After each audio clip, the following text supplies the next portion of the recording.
Maintenant, vous faites votre émission normale. OK?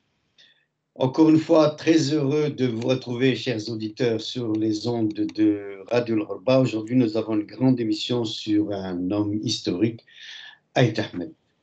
Nordine, tu veux dire un mot avant que je continue? Moi, à chaque fois que je revois ce documentaire, j'ai la chair de poule. Parce que Ait Ahmed, peut-être, on peut le classer parmi les hommes politiques les plus d'une honnêteté extraordinaire. Moi, j'ai eu la chance, parce que pour moi, c'est une chance de l'avoir connu, de l'avoir côtoyé, d'avoir discuté avec lui, d'avoir mangé avec lui. Et c'est un monsieur d'une simplicité extraordinaire. Il y a une anecdote le jour, Mskin Harkan Marid, lorsqu'il était malade en Suisse. Et il avait demandé à sa famille que les gens qui devaient accompagner le cercueil pour qu'il soit enterré à El Hammam dans son village en Kabylie, il a demandé que deux personnages qui doivent aller avec le cercueil. Mouloud Hamrouch ou Abdelhamid Mahri, Allah yarhamou. Abdelhamid Mahri, bon, il est mort avant lui. Mouloud Hamrouch, c'est lui qui s'est occupé des obsèques, qui est allé avec lui jusqu'à l'inhumation de Ait Ahmed dans son village de Hammam. C'est vrai que c'est une personnalité hors norme, si on peut l'appeler. Et ce qui me fait de la peine, c'est que cette jeunesse qui ne s'intéresse pas à son histoire, à l'histoire de ces hommes qui ont donné leur vie pour ce pays. C'est regrettable. Mais Ait Ahmed, il restera éternellement connu. Ça, on ne peut pas effacer l'historique. C'est extraordinaire. Effectivement, si je peux dire un mot pour résumer, si tu veux, un petit peu ce qu'était Ait Ahmed pour moi, en tout cas, et je crois que la vidéo que l'on vient d'entendre l'illustre assez bien. Ait Ahmed, pour moi, c'est un jeune révolutionnaire et ça a toujours été un vieil opposant. Ait Ahmed, c'est l'homme qui a gagné la guerre, mais qui était toujours à la recherche de la paix. Effectivement, c'était un des derniers fondateurs du FLN. Il était hostile au régime du Parti unique. Il avait fondé, comme on le voit dans la vidéo, le Front des forces socialistes, mais il avait dû s'exiler. Et en fait, il n'a fait que quelques séjours durant sa vie en Algérie. Dans l'histoire de l'Algérie, les démocrates sont rares. Et aussi Ait Ahmed, mort à l'âge de 89 ans, c'est la parfaite illustration de cet Algérien qui était à la recherche de la démocratie. Et pendant plus de 50 ans, il s'est battu pour cela. Oui, comme tu as dit, il est né en Kabylie en 1926, dans la wilaya de Tizi Ouzou. Il a été un des 9 fils de la Toussaint, ces indépendantistes algériens qui, le 1er novembre 1954, ont déclenché l'insurrection. Comme toute cette génération, Ait Ahmed a fait ses premières classes au sein du Parti populaire algérien, le PPA, du premier, en tout cas, nationaliste algérien qui était Messali Haj. Et il devient aussi un des dirigeants auprès de Messali Haj. Mais encore une fois, Ait Ahmed, contrairement à Messali Haj, il est convaincu dès le début de la nécessité de la lutte armée. Et c'est de là qu'il va être un des fondateurs du FLN. Et c'est comme représentant de ce mouvement qu'Ait Ahmed participe, comme il a été illustré en 1955, à la fameuse conférence des non-alignés à Bandung, en Indonésie. Mais l'ironie de l'histoire, c'est que Ait Ahmed passera la plus grande partie de la guerre d'indépendance en détention. Il fait partie de la délégation du FLN dont l'avion est intercepté en octobre 1956 par l'aviation française au Maroc alors qu'il se rendait à une conférence à Tunis. Mais ceci ne l'empêchera pas de prendre une part importante à l'action politique, plaidant inlassablement pour l'unification du mouvement. Pour lui, c'était très, très important. Mais en fait, c'est après l'indépendance, à partir de mars 1962, qu'Hossein Ait Ahmed trouvera sa véritable identité politique. De l'été de cette année, en 1962, il démissionne du gouvernement provisoire, présidé à l'époque par Ahmed Ben Bella. Ait Ahmed montre déjà son hostilité au régime d'un parti unique. En septembre 1963, oui, il va y avoir cette transgression ou ce qu'on a appelé la transgression d'Aït Ahmed en fondant, en créant, d'ailleurs en fait le 50e anniversaire, je crois le 60e anniversaire, en ce mois de décembre 2024, oui, il va créer en 1963 le Front des Forces Socialistes, le FFS. Bien sûr, il y a la répression qui va s'abattre sur le FFS et on va même l'appeler l'insurrection kabyle. Il est condamné, il est arrêté tout d'abord, puis condamné à mort.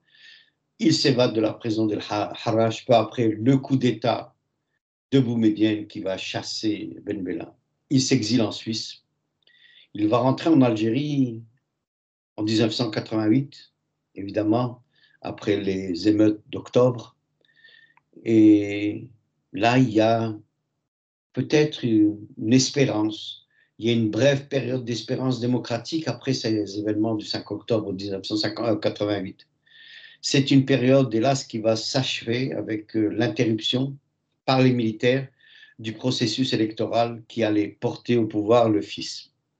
Aït Ahmed, sans pour autant être sympathisant du fils, mais il reste fidèle à ses concepts démocratiques et il ne veut pas que de ce coup d'État qui a arrêté le processus démocratique. Parce que pour lui, le processus démocratique, c'était une constante de toutes ses actions. Et il plaide au nom de la démocratie pour l'intégration des islamistes dans le champ politique.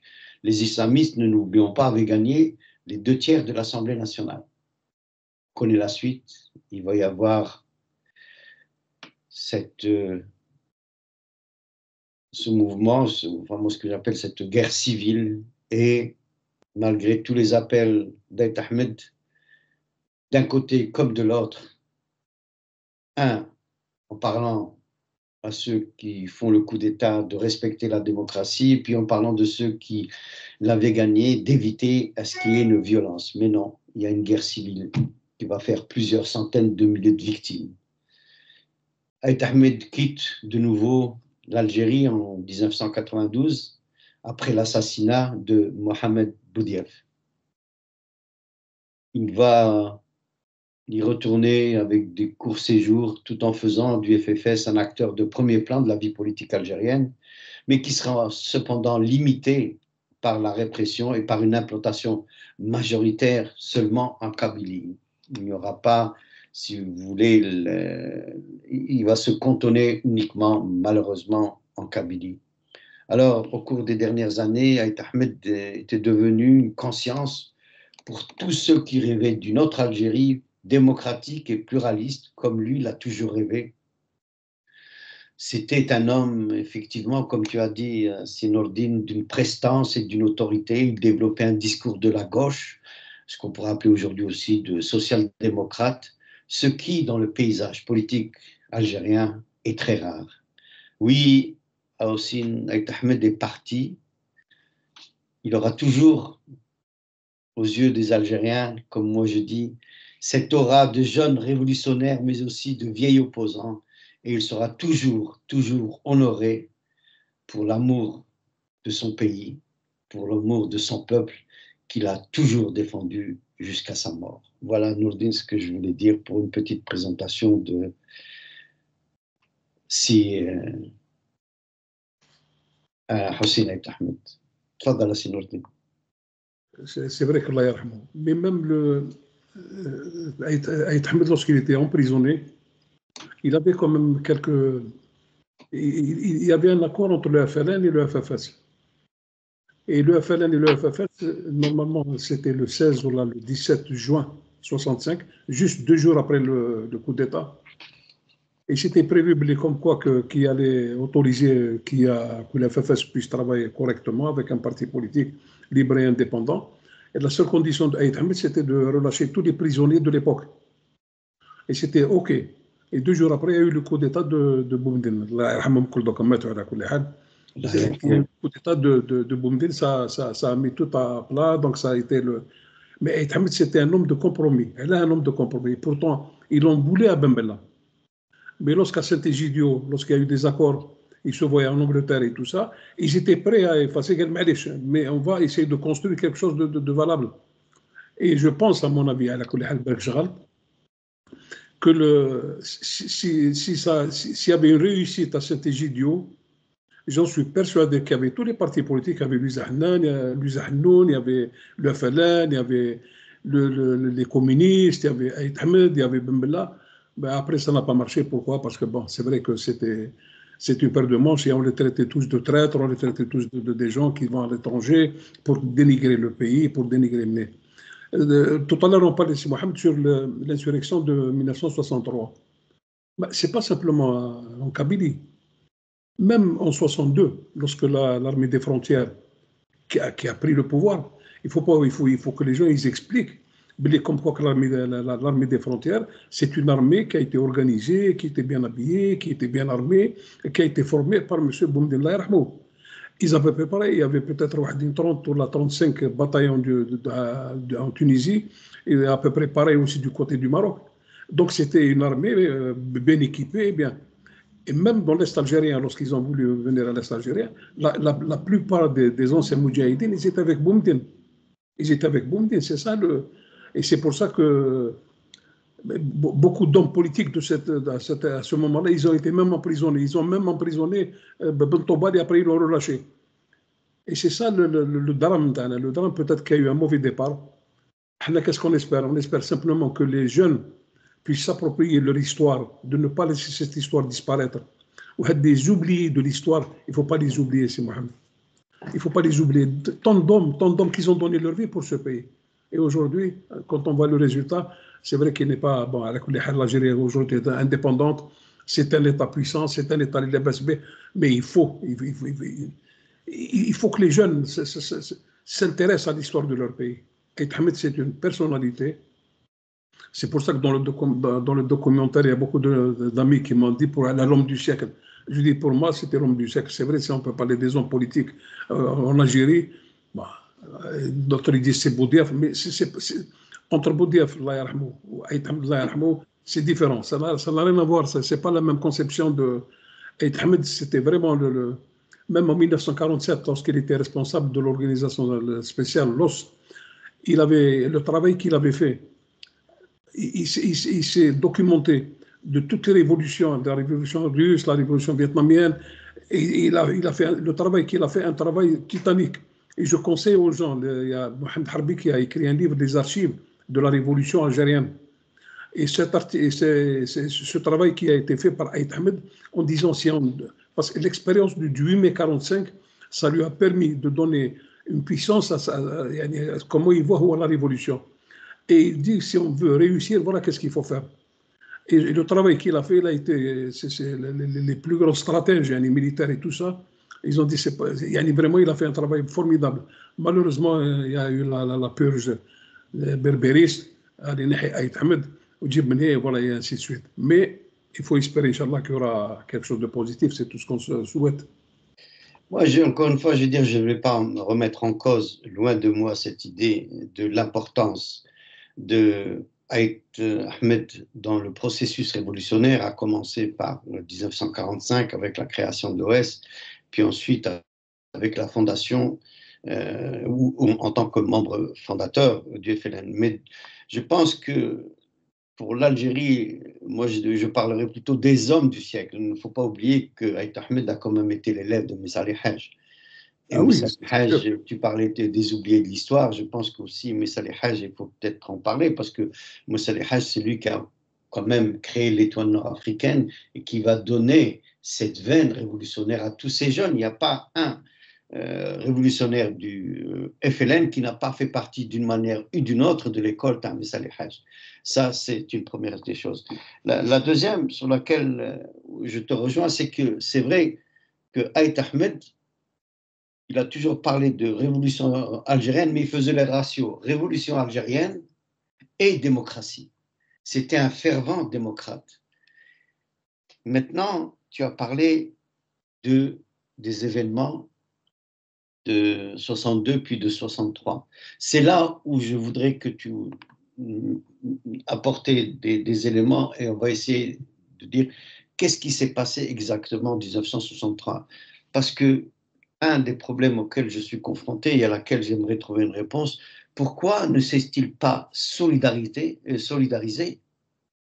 du mouvement que Mohamed El-Hajj, qui lui s'est séparé de Aït Ahmed pour aller combattre la guerre des sables sur les frontières marocaines. Pourquoi Aït Ahmed ne s'est pas solidarisé? En tout cas, c'est comme ça que je le perçois selon mes informations.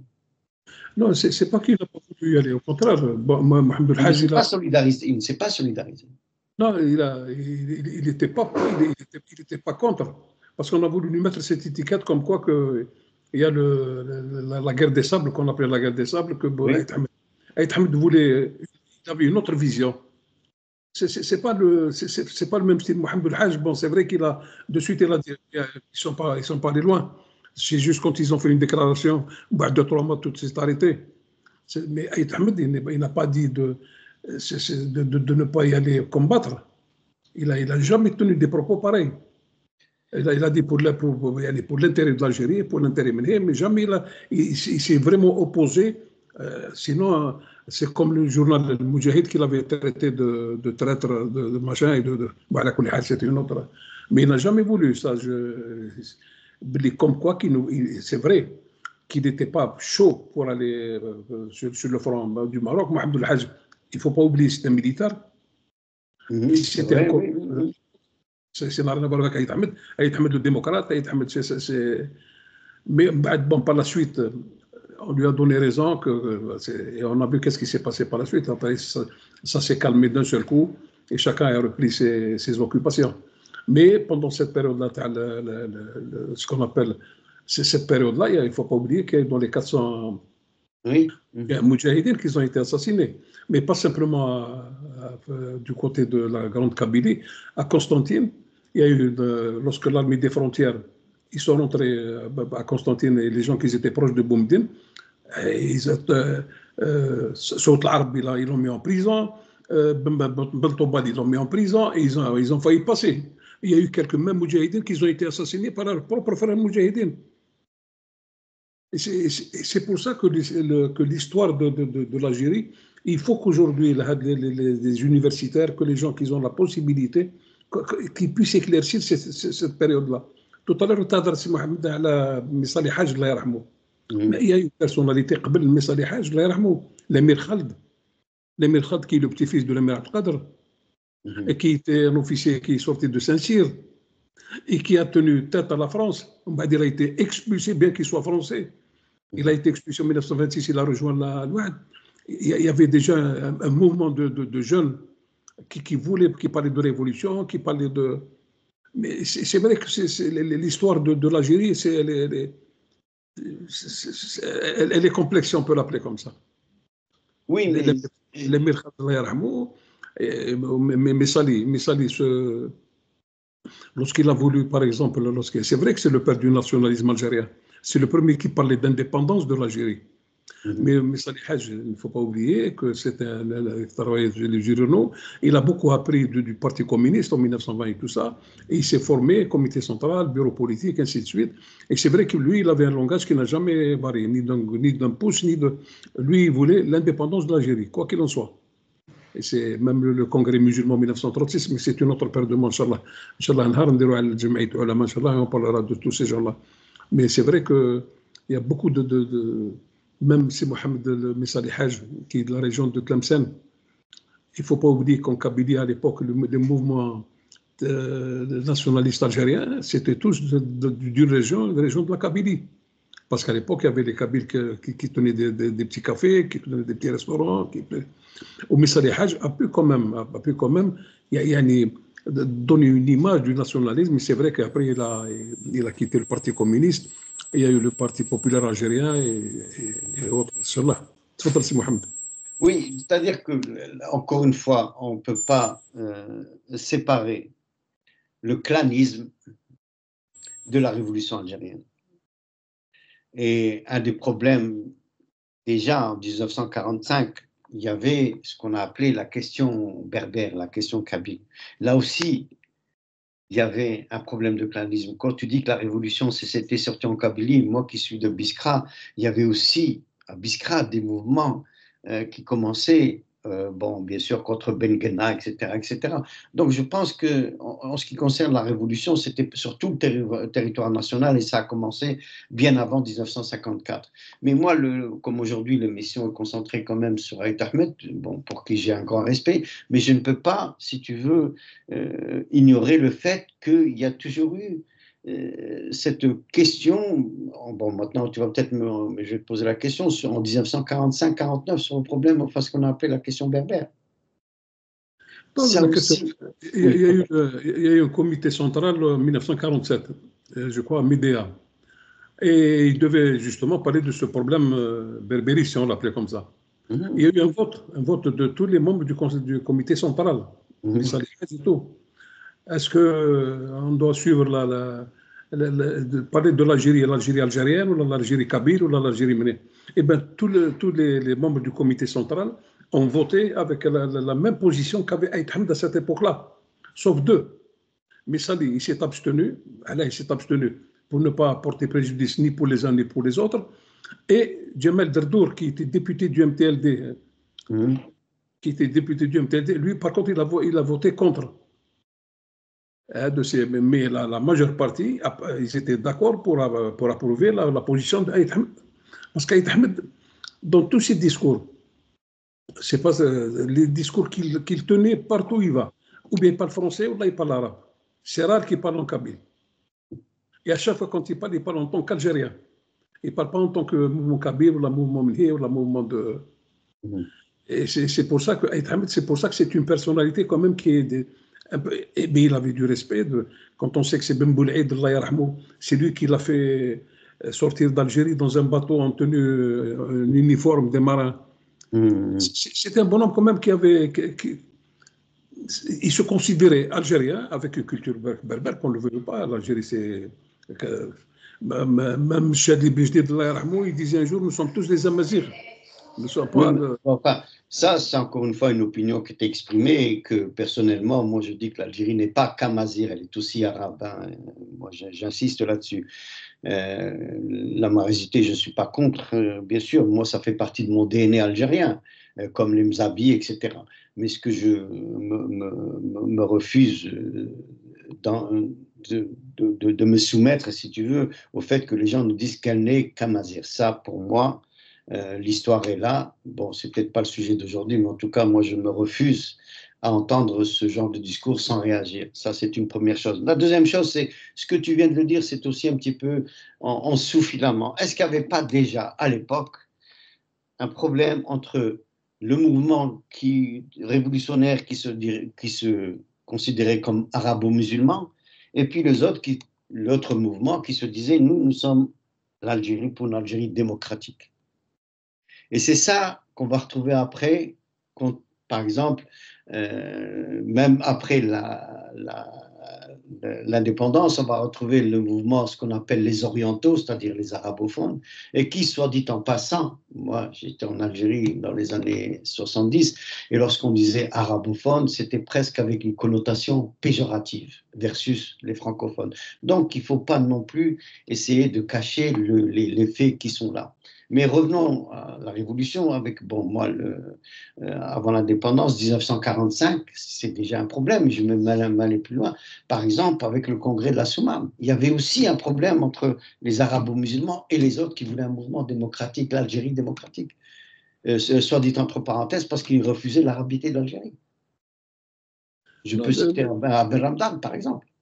Ça, c'est historique. C'est vrai que bon, dans toutes les révolutions, il y a dissension. Ça, c'est plus que sûr. On peut pas. Il y a toutes les révolutions, on ne peut pas dire que l'un est mieux que l'autre, ainsi de suite. Mais le problème, c'était toujours un leadership qui doit diriger la révolution. Vous avez parlé du congrès de la Soumam. Le congrès de la Soumam, il y avait Giroud qui était présent, il y avait Ben Tobal qui était présent, il y avait. Mais le problème, il y avait beaucoup d'absents aussi, hein. Bon, pas parce qu'ils le voulaient, mais parce qu'ils ne pouvaient pas. Les absents, c'était la wilaya 1, il n'y avait personne. Hein. La wilaya 3, la wilaya... Mais la wilaya 2, ils étaient présents. C'est ça le... C'est vrai que il y a eu beaucoup de critiques sur Abdel Ramdan. Mais moi, je dis que c'est toutes les révolutions, elles se valent. Il y a des hauts et des bas, il y a toujours du leadership, mais est-ce qu'on peut accepter l'assassinat de Abdel Ramadan? Les gens qui l'ont assassiné n'ont jamais été inquiétés. Ça, absolument. Et je condamne toute espèce, moi, de Voilà. fausseté historique et de manque d'intégrité historique. Vous savez très bien quels sont les gens qui l'ont. Bien sûr, crime Belkacem, etc. Bon, c'est peut-être pas le sujet de l'émission d'aujourd'hui, mais moi, ce que je suis en train de dire, et c'est là où je te rejoins, c'est je sais plus qui a dit la révolution mange ses enfants. On a vu, par exemple, la Révolution française, Robespierre, Danton, etc. Ils ont tous eu la tête coupée. Mais ce que je veux dire par là, c'est que certes, il y a des dissensions. Ça, c'est, je dirais, même entre le père révolutionnaire Messale Haj et ses enfants qui sont Ben Bella, qui sont Boudiaf, qui sont, ou chez notre invité d'aujourd'hui, Aït Ahmed. Je n'enlève pas que ce soit pour l'un ou pour l'autre cette aura historique. Ça peut être les hommes du siècle, ça peut être les hommes de la révolution algérienne, mais d'un autre côté, on ne peut pas passer sous silence les dissensions qu'il y avait au niveau culturel. Non seulement c'est tribal, mais ça devient culturel. Et ça, je pense que ça a été un frein aussi en ce qui concerne la révolution algérienne. Moi, je pense que, encore une fois, l'Algérie doit, et ça, je pense que Aït Ahmed, comme tu l'as dit, il a souvent prononcé, elle doit être une et indivisible. Elle doit l'être. Mais là, malheureusement, ça ne l'a pas été. Tu parlais tout à l'heure, en 1962, entre les clans de l'Ouest et de l'Est. Mais on peut résumer ça entre eux. C'était les forces combattantes de l'intérieur et les forces combattantes de l'extérieur. Et ça a eu un ruissellement sur le processus politique après l'indépendance et ce qui a donné naissance à la dictature. Et jusqu'à aujourd'hui, le livre blanc n'a pas encore été écrit. Fadal. Il y a un personnage que les gens peut-être ne connaissent pas. Je reviens à Djemal Derdour parce qu'il est d'origine là-bas, mais il était dentiste à Constantine. Et c'était c'était un homme sportif et tout ça. Et en 1927 ou en 1929, il jouait avec le Red Star à Paris, le football. Et, son équipe, ils se sont déplacés pour aller jouer en Suisse. Quand ils sont arrivés à la frontière suisse, il avait une carte français indigène, donc il n'avait pas de nationalité, mais un douanier. Avec le douanier suisse, il a dit, monsieur, vous ne pouvez pas rentrer en Suisse. Vous n'avez pas de passeport, vous avez ça, une carte français indigène, je ne sais pas quoi. Et ça, c'est dans les mémoires Tawa. Aussi, Djemal Derdour, de suite, bon, il a quitté le match et il est allé de suite se mettre à la disposition de Messali Haj, en disant à partir d'aujourd'hui, vous pouvez me compter comme un militant actif du mouvement Messali Haj. C'est vrai que Messali Haj, c'est l'une des personnalités les plus importantes dans l'histoire de l'Algérie du XXe siècle. On ne peut pas le nier. Messali Haj, c'est un bonhomme qui a donné sa vie. Il y a même une anecdote, lorsqu'on lui demandait pourquoi la barbe, il y a une similitude quand on voit Messali d'un côté ou Ben Balis de l'autre. Les gens, des fois, ils se trompent. Il disait que la barbe qu'il avait laissé pousser, s'il veut par exemple se raser, le jour où l'Algérie sera indépendante. Tant que l'Algérie ne sera pas indépendante, cette barbe-là, et c'est vrai que Messali Haj, il a été maltraité. On lui a. Lorsqu'il est mort en 1973, il a transité par Marseille. Il n'avait même pas de passeport. Il fallait lui faire un passeport d'urgence pour qu'il puisse être inhumé dans la région de Tlemcen. Et lorsqu'il a été inhumé là-bas à la région de Tlemcen, c'est vrai que le commissaire de police qui était à l'aéroport d'Oran,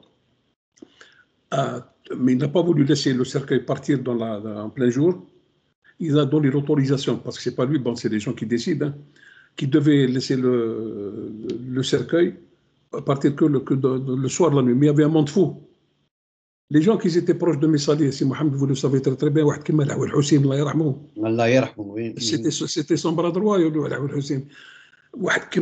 parce que lorsque Messali, lorsque Ben Bella a quitté, lorsqu'il a été emprisonné et lorsqu'il a été libéré, La première visite qu'il a fait, il est allé se recueillir sur la tombe de Missali. Et en 10 ans, on parlait avec Missali, il dit انت كنت على حق وإحنا كنا على غلط. Toi, tu étais dans le vrai, mais par contre, nous, l'ouest. Et c'est vrai que Missali, le peuple algérien ne connaît pas son historique, mais Missali Hadj, il ne faut pas oublier qu'il a passé toute sa vie dans les prisons. Ah oui, bien sûr. Il a été même emprisonné au Congo-Brazzaville. Les 2 tiers de sa vie, il les a passés en prison. Et le jour où sa femme elle est décédée en 1953, je crois, on lui a demandé s'il voulait quitter la politique pour qu'il puisse assister à l'enterrement de sa femme. Et il me semble qu'il n'a même pas pu assister à l'enterrement de sa femme. Exact. Ouais. Pourtant, sa femme, c'était la première, Émile Busquet, qui a, pour le drapeau algérien, qui l'a cousu. C'est elle qui l'a cousu, effectivement. Oui. Voilà. C'est vrai que ça, il faut que les gens sachent et vraiment rendre justice à ce grand personnage qui est Messali Hadj.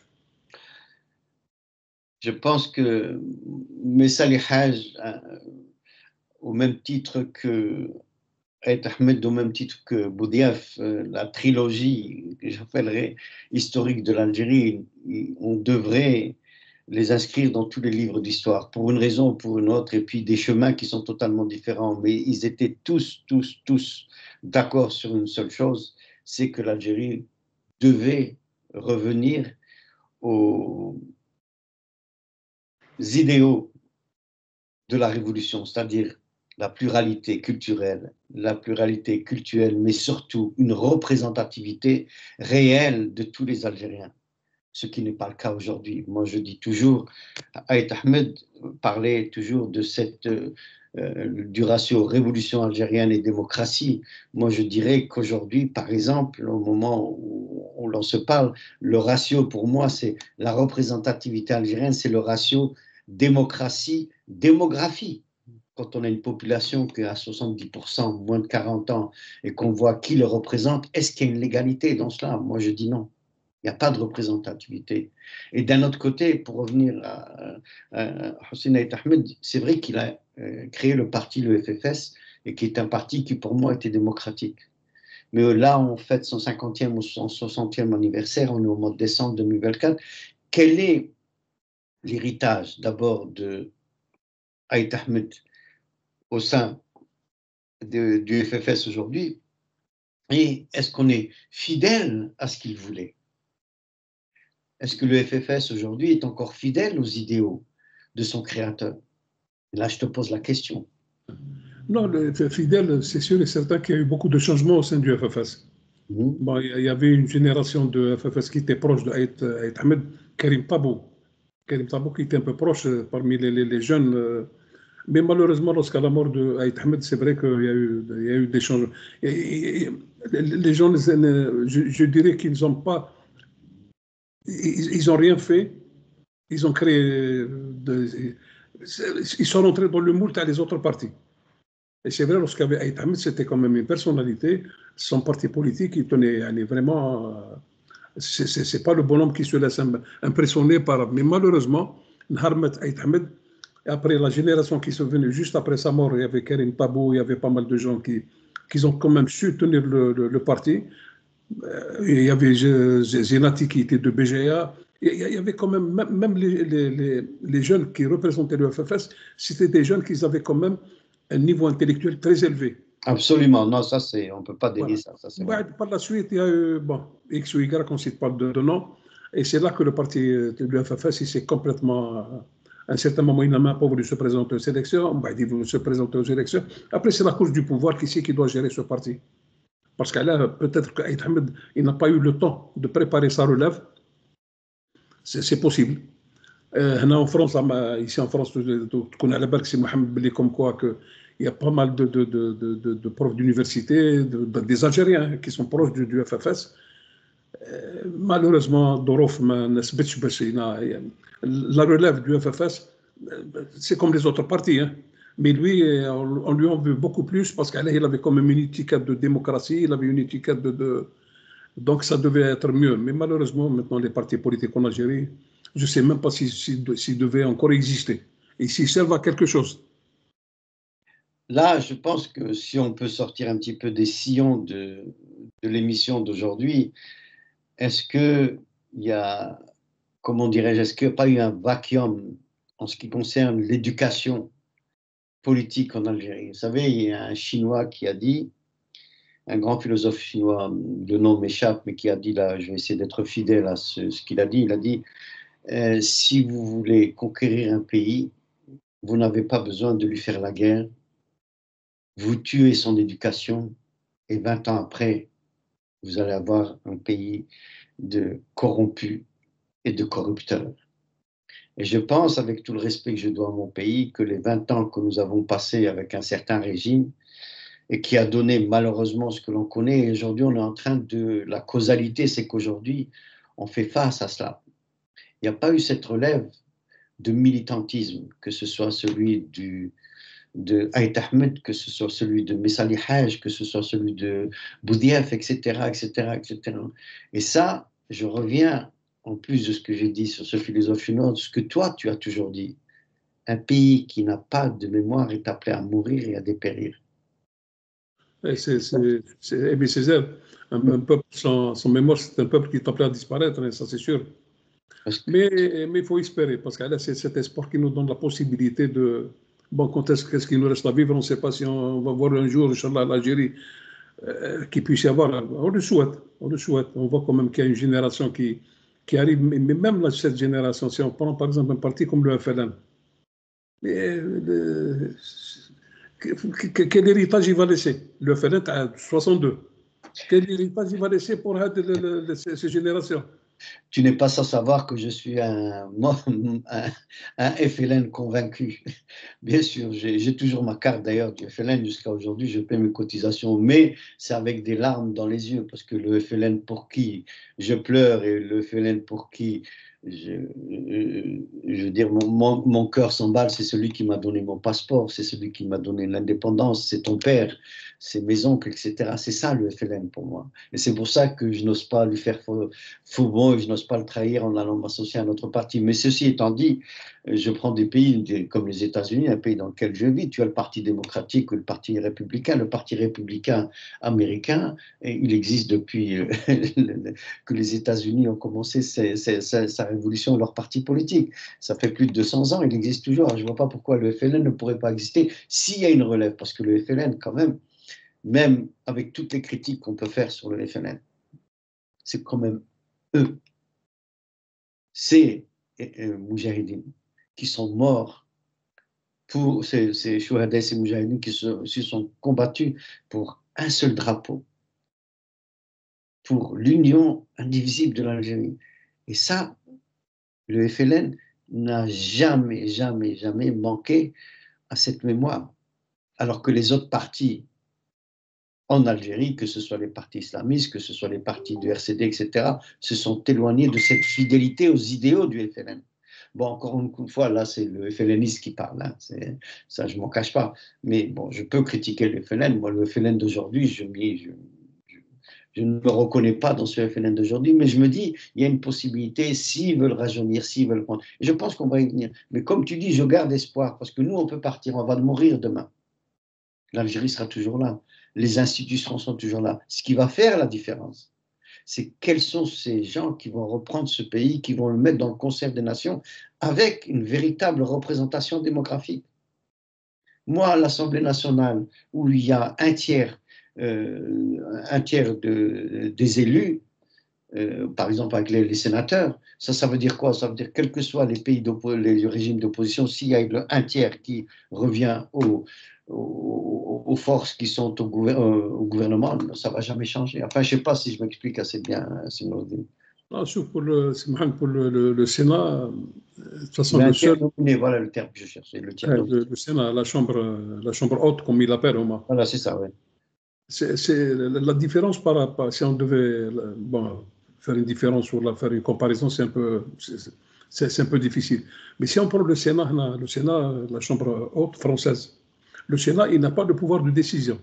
Il est là pour améliorer les lois, machin et tout ça, mais ce n'est pas lui. Le dernier mot, il revient à l'Assemblée nationale. Exactement. Nous, en Algérie, c'est le contraire. La faute qui a été commise, elle a été commise par Zeroual, C'est le Sénat. C'est quoi le Sénat? 30% des sénateurs, ils sont désignés par le président, par Qui a le parti, nominé ça? et ainsi de suite. Et il y a une chose, s'il n'y a pas une majorité, si demain il y a une loi à l'Assemblée nationale qui n'est pas conforme, ou là, une loi par exemple, aujourd'hui on va faire quoi que ce soit, le Sénat peut dire que cette loi, elle n'est pas conforme par rapport à la Constitution algérienne.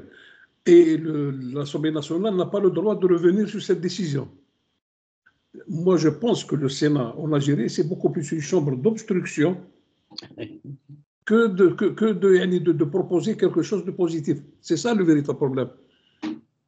Par exemple, quand on voit le président du Sénat, 92 ou 93 ans, j'ai rien contre les personnes âgées, mais quand même, subhanallah, peut-être 90 ans, c'est ça, il faut que ça change, parce que la possibilité de changer, l'espoir qu'on a aujourd'hui en Algérie, il faut que, par exemple, le président Tebboune, il peut mettre l'Algérie sur de bons rails, il peut mettre l'Algérie sur une bonne voie, il peut, parce qu'il a la possibilité. Même avec ses officiers de l'armée algérienne, même s'ils sont d'un certain âge, ils peuvent préparer la relève, ils peuvent préparer, par exemple, l'Algérie de demain et partir par la grande porte. C'est l'espoir, Inch'Allah, peut-être que ça peut arriver. Mais le Sénat en Algérie, il a le pouvoir qu'il a, le Sénat, dans le monde entier, même en Amérique, pourtant il y a entre le Sénat et les démocrates, pas les républicains, les députés. les deux chambres, c'est le Sénat qui a le dernier mot. Même avec une seule voix de différence, c'est lui qui a le dernier mot. Peut-être qu'ils ont calqué le Sénat en Algérie par rapport au Sénat en Amérique. On n'a pas les mêmes garde-fous. Hein. Voilà, c'est ça le loi.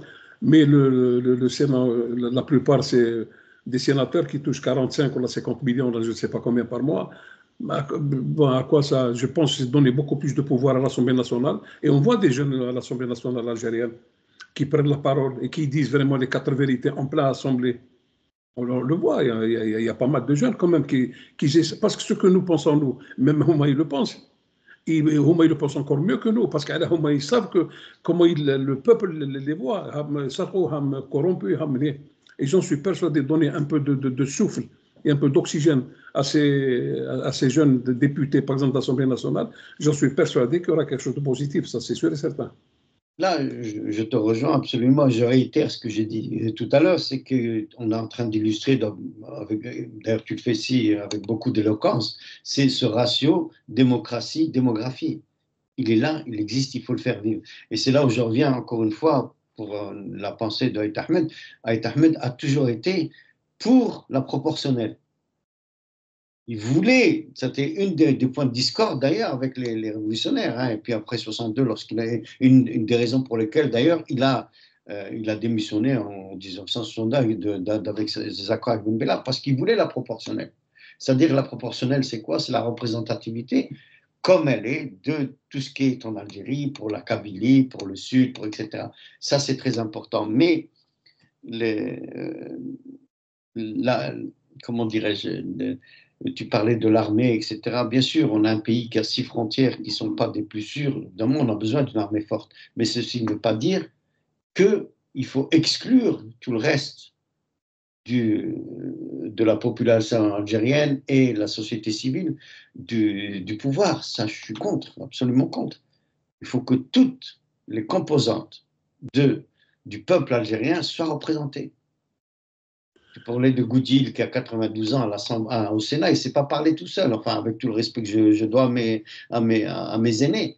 Mais enfin, moi, je veux bien profiter de son expérience, mais est-ce qu'ils sont capables d'avoir un petit peu cette fraîcheur d'esprit ou cette combativité pour répondre aux 70% de la population algérienne?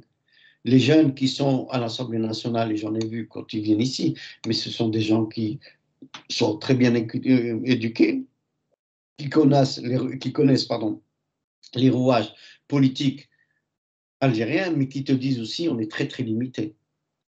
Ça veut dire quoi très très limité? C'est pour te dire qu'ils n'ont pas la liberté d'action. La plupart des députés, comme tu as dit à juste titre, il y en a qui le font avec beaucoup de sincérité, mais les autres, c'était surtout pour dire, bon voilà, moi je veux ma retraite à vie la retraite, les députés, quand ils font le mandat, ensuite c'est pour l'augmentation de leur salaire, ensuite c'est pour avoir les avantages sociaux. Quand tu dis c'est 40 à 50 millions, plus tous les avantages, la voiture, etc., etc., qu'est-ce qui reste au pauvre petit Algérien qui fait à peine, comment dirais-je, le salaire minimum, justement, à 2500 ou 3000 dinars par mois? Où est-ce qu'elle est la réalité des choses? Où est-ce qu'elle est cette représentativité? Où est-ce qu'il est le tissu social que l'on doit défendre? Où est-ce qu'il est, où est-ce qu'ils sont les, comment dirais-je, les programmes politiques dont parlait Aït Ahmed, dont parlait Boudiaf, dont parlait Messa Aliha, c'est toujours la même chose, c'était pour la défense des plus démunis. Donc c'est l'inverse en Algérie. Malheureusement, je dois dire que bon, on les a tous laissés pour compte. Un de ces jours, il va y avoir un éveil, et je ne sais pas comment on va pouvoir le gérer. Non, c'est Mohamed, tout à l'heure, vous avez parlé de Aït Ahmed pour le deuxième tour des élections législatives. C'est vrai que le premier tour. Demander la proportionnelle, oui, c'est vrai. Lui, il voudrait la proportionnelle selon les wilayas. Comme ça, donner la possibilité à tous les partis politiques de participer à un seul tour. Comme ça, il y a 15-20 qui se présentent, 1, 2, 3, ils sortent, et ainsi de suite. C'est ça la proportionnelle, en fait. Et même lorsqu'on lui a posé la question d'Aït Ahmed, par exemple, s'il n'y avait pas l'arrêt du processus électoral, et il laissait le fils, par exemple, pour le deuxième tour. Il ne faut pas oublier que le fils, simplement, au premier tour, il a eu dans les 31 à 32%. Donc, il y a 70% de la population algérienne qui n'a pas voté pour lui. Oui, donc, mais attends, si je peux me permettre. Non, vas-y, termine, parce que quand on parle... Et il a eu 33, dans les 32 à 33%. S'il y avait un deuxième tour, je pense que le peuple algérien, il serait réveillé, ça c'est sûr et certain, et peut-être qu'il n'aurait pas eu la majorité, peut-être qu'il aurait eu une majorité, mais pas une majorité absolue. Absolument, oui. Et c'est pour ça, pourquoi on a arrêté le processus électoral? On a arrêté le processus électoral sous les ordres de M. Mitterrand. On a demandé conseil à M. Mitterrand qu'est-ce qu'il faut faire. Il faut pas, c'est ça le muscle interne. Mais bon, à la kulli-hal, il y a eu l'arrêt du processus électoral et après on a vu ce qui s'est passé. Voilà, c'était catastrophique. Les 200 000 Algériens qui sont morts, que ce soit d'un côté ou de l'autre, ils sont victimes peut-être des gens qui se sont supérieurs aux autres. Mais même Aït Ahmed, il était prêt à aller au deuxième tour.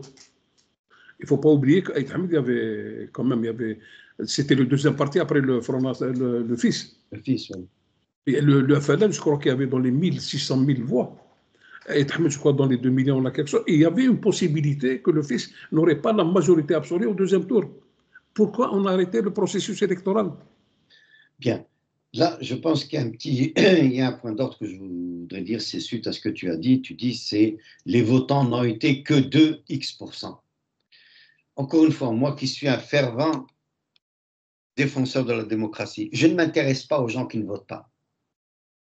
Je m'intéresse aux gens qui votent. Ceux qui n'ont pas voté n'ont pas fait leur devoir civique.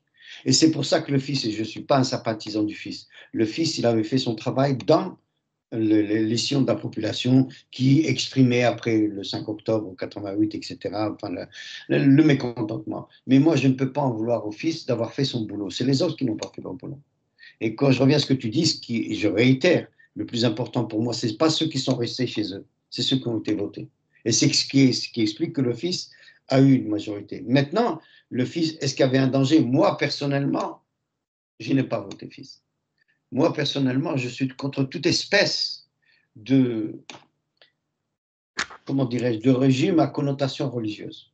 Ça, moi, la religion, c'est chacun pour soi, Dieu est pour tous, mais chacun est pour soi. Enfin, je ne sais pas comment je peux exprimer ça. Moi, je suis plus un démocrate, la véritable expression de la démocratie. Tous les régimes religieux que je connais de par le monde, ça a fini en catastrophe. Bon, ceci étant dit, je reviens encore une fois, les partis, que ce soit le FFS, que ce soit le FLN et tous les autres partis qui étaient à l'époque, n'ont pas fait leur boulot au sein de leur population. C'est pour ça que les gens sont restés chez eux. Maintenant, est-ce que ça justifie un coup d'État? Absolument pas. Je suis contre. Je suis contre. Parce que si on avait respecté, d'ailleurs, Aït Ahmed, puisqu'on en parle, lorsqu'ils ont été à Rome, c'était un des points sur lesquels tous étaient d'accord. C'est On peut ne pas aimer les gens qui ont été élus, mais il ne faut pas arrêter. Par contre, il faut continuer le processus démocratique. Comme tu as dit à juste titre, quand il y a un éveil, si bon, il y a un mandat qui va être fait, on va voir comment ça se passe durant le mandat. Puis les Algériens sont là. Ils pourront toujours s'exprimer. Mais il ne faut pas faire ce qui a été fait et qui a donné cette désastreuse, comment dirais-je, guerre civile qui a coûté je ne sais pas combien de morts et on ne parle pas seulement des morts, ça a laissé des orphelins et jusqu'à aujourd'hui, il y a la causalité de cette guerre civile en Algérie dont on n'est pas encore guéri. On n'est pas encore guéri. Et c'est pour ça que moi je dis, il y aurait, comme d'ailleurs Hossein Ait Ahmed, de continuer le processus.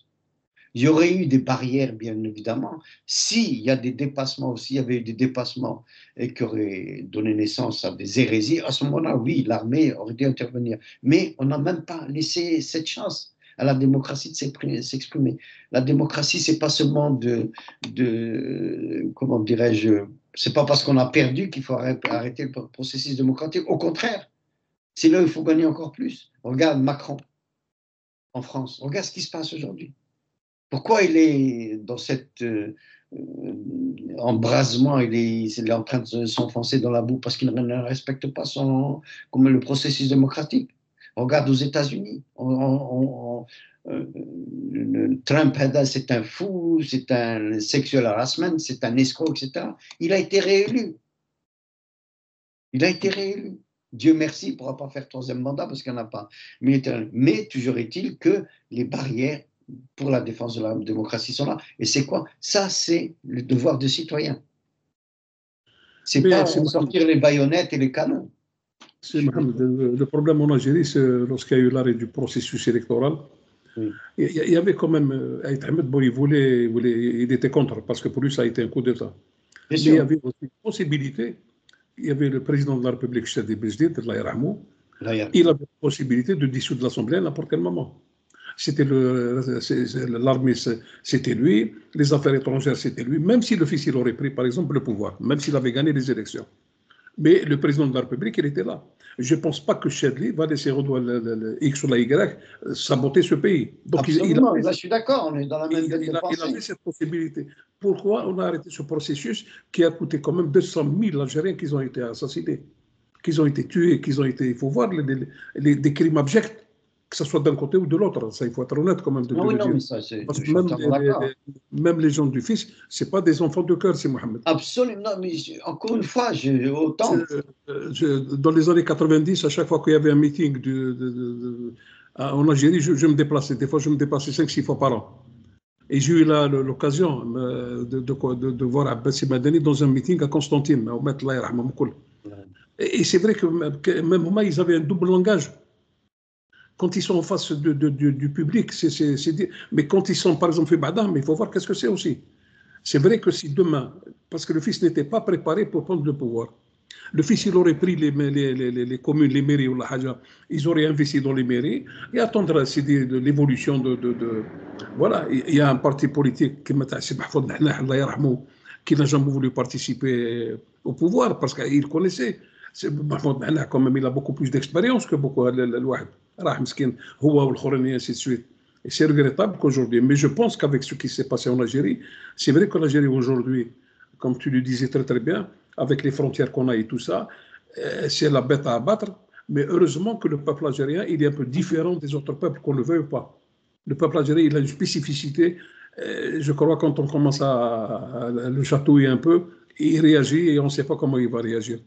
C'est ça la force. J'ai toujours parlé avec des amis là en France. La force de l'État algérien, c'est sa diaspora qui vit à l'étranger.